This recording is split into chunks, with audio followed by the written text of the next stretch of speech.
احنا هوايه نسمع يعني من الرجال، والرجال مو هم اللي يشتغلون مجال الطبخ اصلا، هم ناس عاديين، رجال عاديين يقولون انه الرجال هم تطوروا اكثر على النساء بهوايه مواضيع، منهم تصميم الازياء، منهم الطبخ، لانه اشهر شيفيات العالم هم رجال.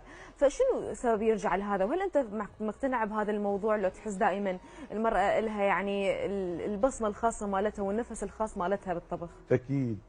ليكي يعني كل واحد فينا بيرجع على البيت اول شغله شو يفكر؟ امه شو مسويه طبخ، صح. مو ابوه. شفتي بين قوسين؟ دائما الطبخ للام. فدائما النساء لهم نفس طيب بالاكل.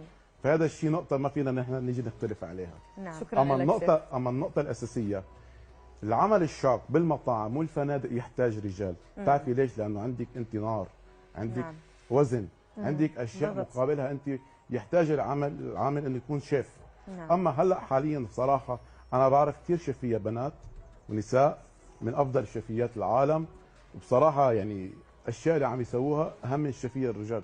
يعني هذا شيء مو شرط انه يكون واحد رجل ولا انثى، اهم شيء الشيف يكون مبتكر وقوي.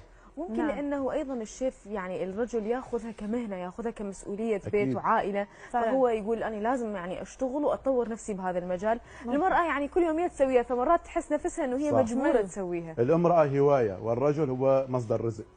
نعم. فهي الفرق. نعم.